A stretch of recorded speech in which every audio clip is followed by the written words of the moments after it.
Welcome to the Lion's Shares Ministry. This is Reverend Liz Jackson.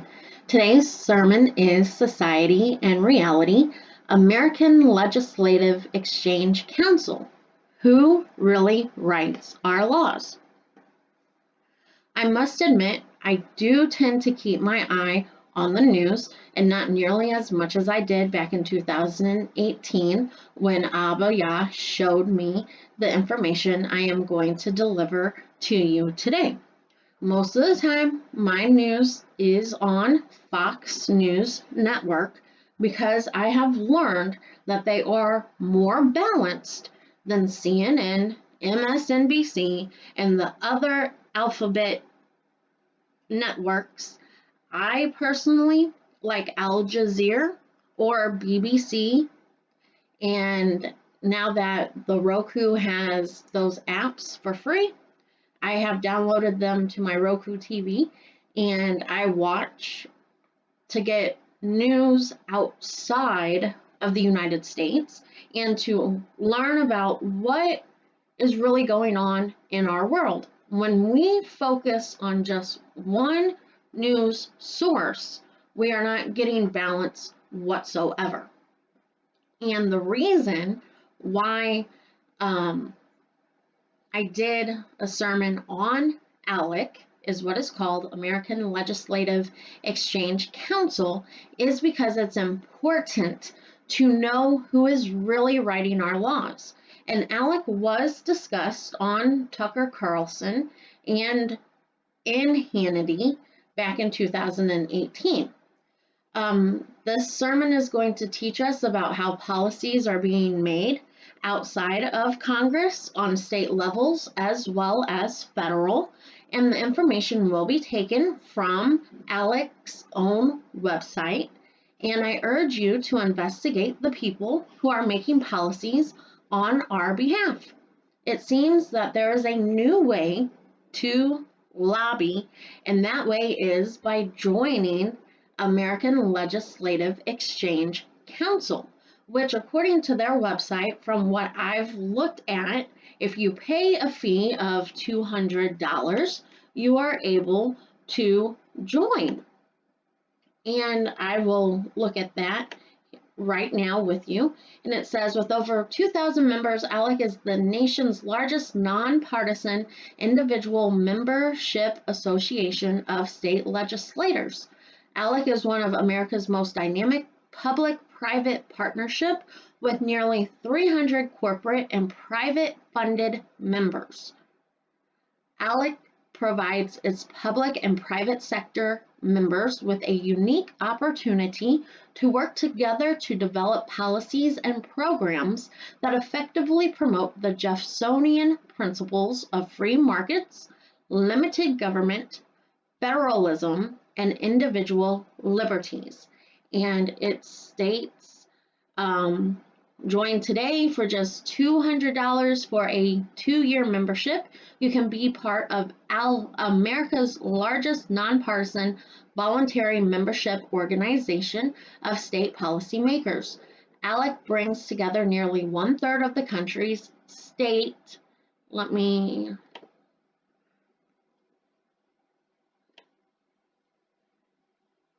look at that more. It brings together more of the state's organizations, and it helps create a model. And it just talks about, again, how you can join. Legislators welcome their private sector counterparts to the table, working in unison to solve the challenges facing the nation. So again, we don't have just our policy makers coming out of the people we elect. We have the policies being made from businesses and private public organizations.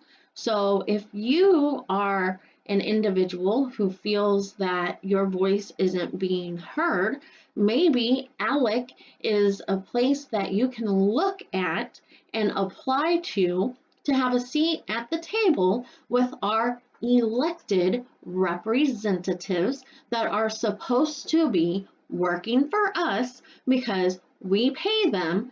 Our tax money provides their salary. And it's important to not ever forget that, because rather than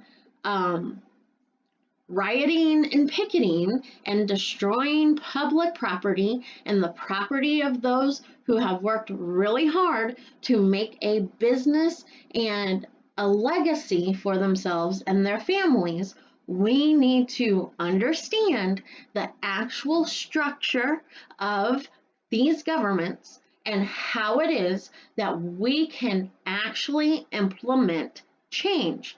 So here we go. What is ALEC? ALEC is the American Legislative Exchange Council. It is America's largest nonpartisan voluntary membership organization of state legislators, again, dedicated to the principles of limited government, free markets, and federalism, comprised of nearly 1/4 of the country's state legislators and stakeholders from across the policy spectrum. ALEC membership represents more than 60 million Americans and provides jobs to more than 30 million people in the United States. ALEC is a forum of stakeholders is a forum for stakeholders to exchange ideas and develop real state-based solutions to encourage growth, preserve economic security, and protect hardworking taxpayers. ALEC members understand the importance of hearing from all sides of an issue and value public-private partnership in policy discussions. Job creators and state legislators alike come to ALEC to offer important policy perspectives to ensure economic security and opportunity in their communities. And again, this is taken from ALEC's website. Leadership. The leadership of ALEC consists of lawmakers and businessmen and women. So are you surprised about that? No, you shouldn't be. It's just a new way for businesses to push their own agenda and control the government. The board of directors is a dedicated team of state legislative leaders from across the country, serving as the governing board of ALEC. They are among the vanguard for freedom who dedicate their time and resources to promote limited government, free markets, and federalism.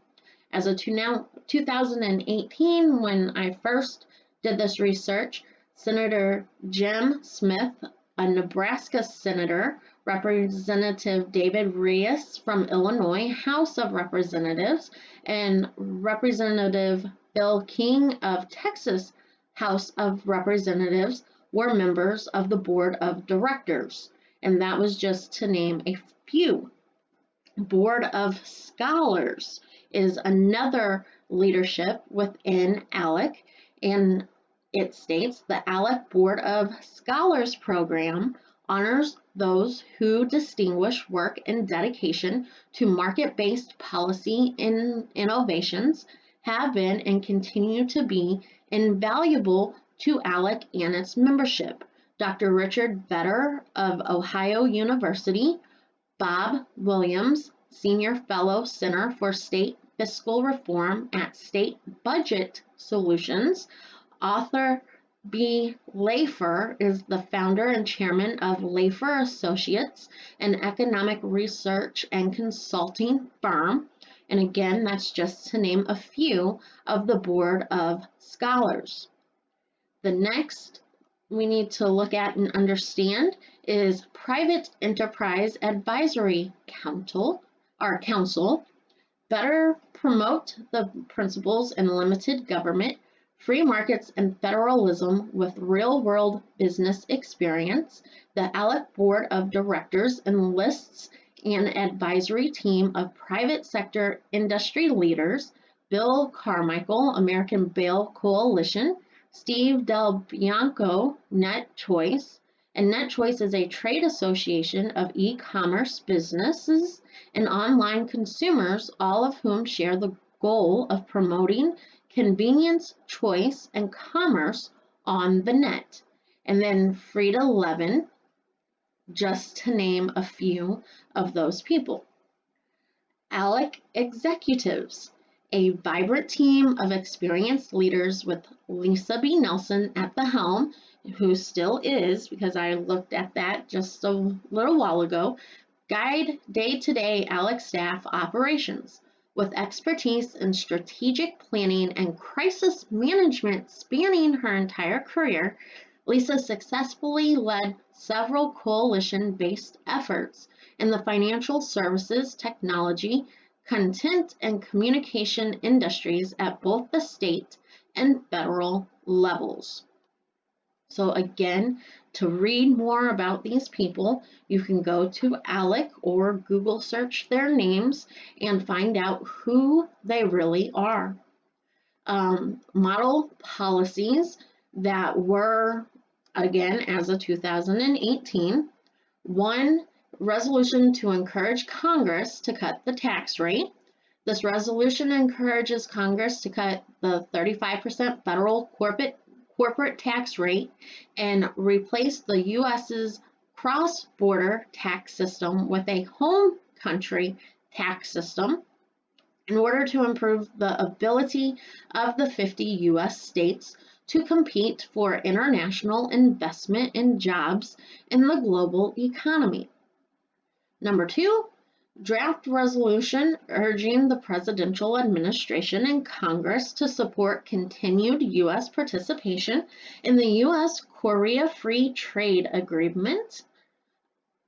And it states, within the last decade, the Asia-Pacific region has become a fast-growing region in the world, with the International Monetary Fund predicting that it will remain a global leader of economic advancement and maintain 2018 growth projections up to 5.4%. Since it came into force in 2012, the United States-Korea Free Trade Agreement has been mutually beneficial for both parties. And you can read more of that on alec.org. Resolution urging Canada's Trudeau administration to protect intellectual property rights by dismantling the Promise Doctrine and opposing similar initiatives proposed by trading partners worldwide. Canada has long ranked surprisingly low among developed nations in the protection of intellectual property rights. A significant reason for this is Canada's invalidation of biopharmaceutical patents due to its embrace of legal theory called the Promise Doctrine. Again, you can read more on that at alec.org. One of their other models that they included in 2018 was Natural Hair Braiding Protection Act. Natural hair braiding is a traditional practice that is safe. This policy would exempt natural hair braiders from all occupational licensing requirements. Number 5, a local resolution in support of state minimum wage law. And this is something that's going on today because our new president here in the United States is going to set a requirement for federal minimum wage law. So it states, minimum wage laws have been a matter of great debate in our nation. Most scholars on federalism would agree that if a minimum wage was necessary, it would be the responsibility of the states to enact such a law. This resolution upholds the belief that local governments do not have the authority to set a minimum wage for their citizens and, if necessary, should be managed by the state. Again, you can read that at alec.org/model policy, a local resolution in support of state minimum wage law. Resolution on autonomous vehicle legislation and regulation. This resolution holds that autonomous vehicle research, development, testing, and operational functionality should not be impaired by unnecessary legislative or regulatory intervention. And again, go to alec.org for updated policies and models. that they're working on now. So info on members and their affiliations to businesses is important. And our first person we're going to look at is Representative Jason Sain, who is a board of director. Sain was recognized for his work in IT recently by winning the North Carolina Technology Association's Public Leadership Award. He has also led a number of important issues during the 2015 legislative season, including creating a cabinet-level Department of Information Technology, protecting students and employees' social media privacy, changing state laws to incentivize IT job creation and encourage IT innovation at colleges and universities and in state government. In 2013, Sain was appointed by Speaker Tom Tillis to serve as the first ever House Appropriations Chairman of Information Technology. In that role, he oversees roughly $1.6 billion in technology spending for the state of North Carolina.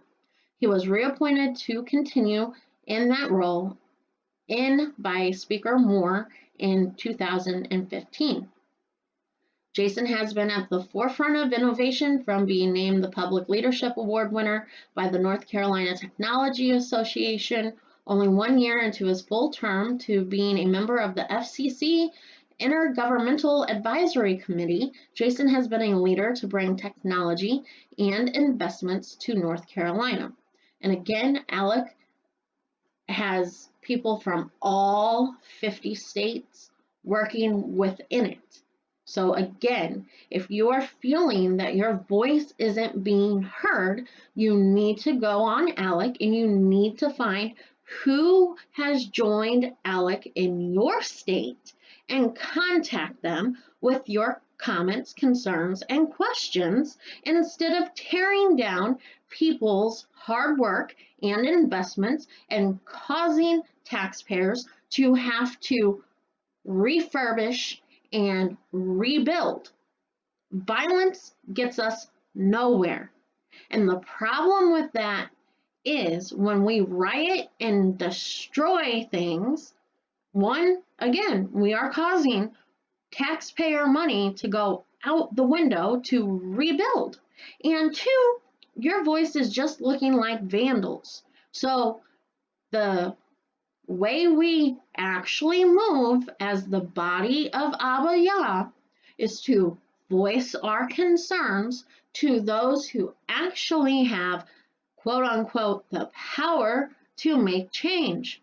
Because again, all these people are state representatives whom we pay, and if we don't know about these organizations, then how can we ever make the changes that we need to make properly and without violence? And so highlighting ALEC and the governments and elected officials that are involved, and not just the elected officials, but the businesses that you will soon learn about too, involved in ALEC, at least in 2018.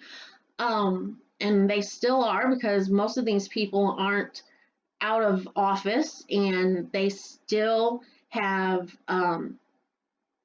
holdings within ALEC and partnerships. So it's important to know, one, who actually makes our laws, and two, how to actually speak to people in polite ways, because we need to learn to agree to disagree before we can ever make the changes that need to occur. Next, we're going to learn about Senate President Wayne Niederhauser. Wayne is also an owner of CW Management Corporation, a real estate development company located in West Jordan. CW focuses on residential and commercial projects that enhance a quality lifestyle in the surrounding community. They are a leader in designing open space, parks, and trails as an integral part of development. Their Spring View Farms project, located along the Jordan River in Bluffdale, was awarded the 2004 Merit of Planning Design by eVision Utah. Senator Niederhauser is a certified public accountant. He is committed to an accountable, transparent, and participatory government. To this end, he successfully sponsored legislation creating the State Financial Transparency website, and that's you can find that if you're a Utah resident at transparent.utah.gov, and the website provides public access to state financial information such as Utah Tax Commission reports, state audits, and public researches. In addition to his service in the Utah Senate, Senator Niederhauser is a board member of eVision Utah, the Sports Commission, the Visit Salt Lake Board, and the Shakespearean Festival Board. In November of 2012, he was elected Senate President. Next is Representative Yvette Harrell, and she is an ALEC Board of Directors, and her occupation is real estate investment. And there are several links that you can look at for Miss Yvette Harrell, because she belongs to New Mexico Legislative, and she is a member of the New Mexico legislation. And you can look her up at nmlegis.gov, or again, you can go to the Lions Tears Ministry website and look at these links and understand who is making our laws. Next, we're going to look at Speaker Linda Upmeyer. Miss Linda Upmeyer grew up on a family farm before attending North Iowa Area Community College, the University of Iowa, and Drake University. She has a master's degree in nursing and is a certified family nurse practitioner. Linda has taken on several leadership roles in the past. She is a former trustee for North Iowa Area Community College and a former board member of both the Iowa and National Association of Community College Trustees. She is the immediate past chair of the American Legislative Exchange Council, where she currently chairs the Center to Restore the Balance of Government. She served as the House Republican Whip in 2008 and was the first woman to serve as House Majority Leader from 2010 until her recent election to be the next Speaker. Michael Blake. He is from Peabody Energy. And Peabody Energy is the leading global pure-play coal company serving power and steel customers in more than 25 countries on 6 continents. Peabody offers significant scale, high-quality assets and diversity in geography and products. Peabody is guided by 7 core values: safety, customer focus, leadership, people, excellence, integrity, and sustainability. And for more information on Peabody Energy, you can visit www.peabodyenergy.com. Who we are all about Peabody.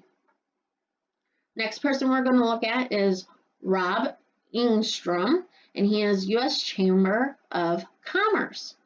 Rob Engstrom is Senior Vice President and the National Political Director at the U.S. Chamber of Commerce. He is responsible for directing the Chamber's national political grassroots and election-related activities. So if you're upset with what happened in the election, do not go and start vandalizing. Instead, contact Rob Engstrom or your local Chamber of Commerce, and you can find information at www.uschamber.com.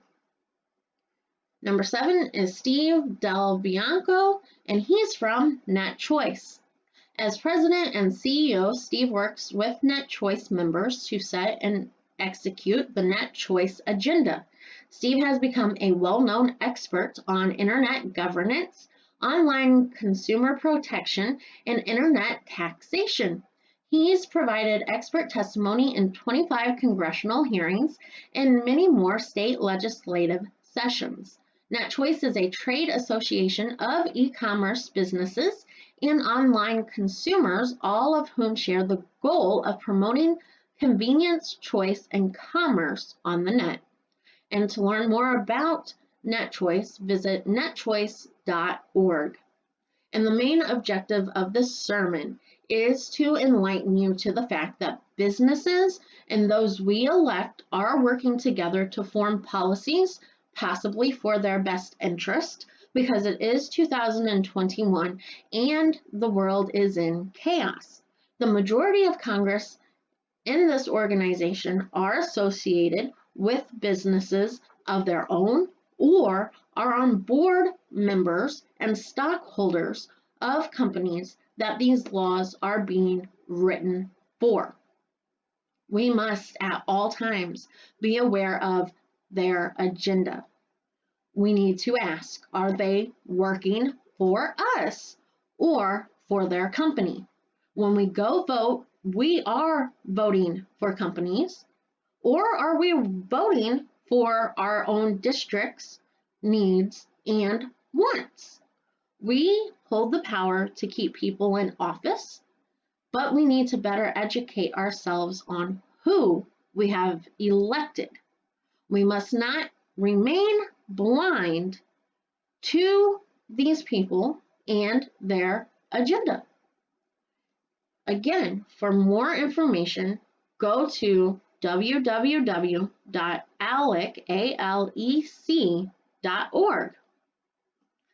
And you can look at bills that they have introduced.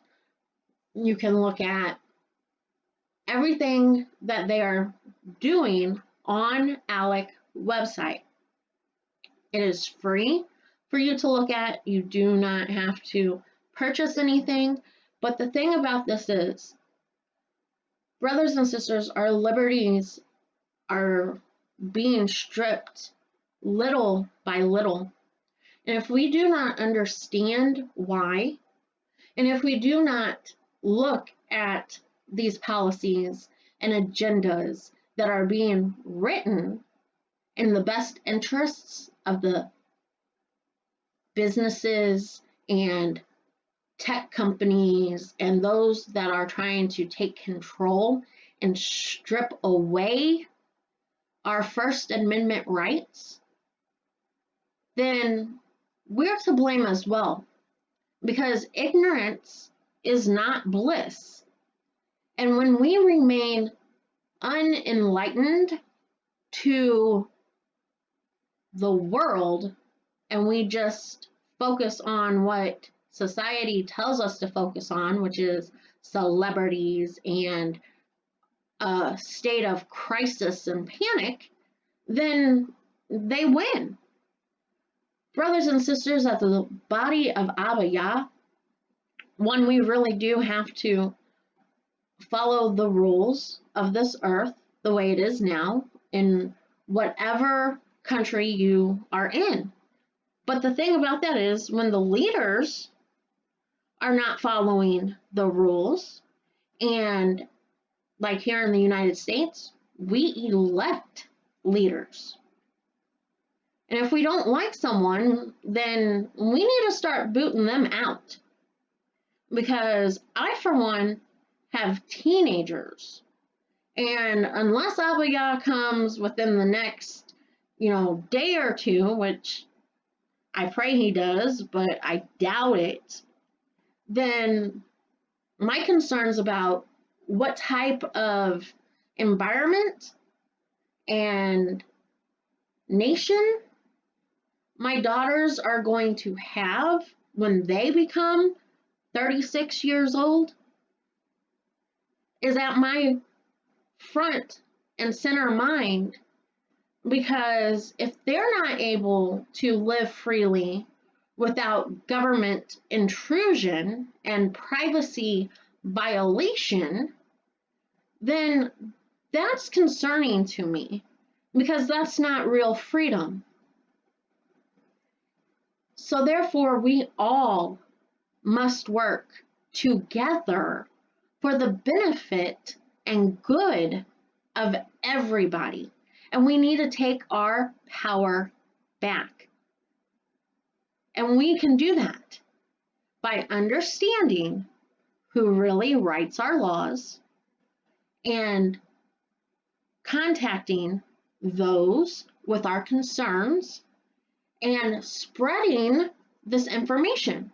Because, yeah, one person has the power to change things when that one person knows how to articulate and knows what to say. But whenever we have more than one person coming together and uniting and voicing concerns together, that's when we really spark people.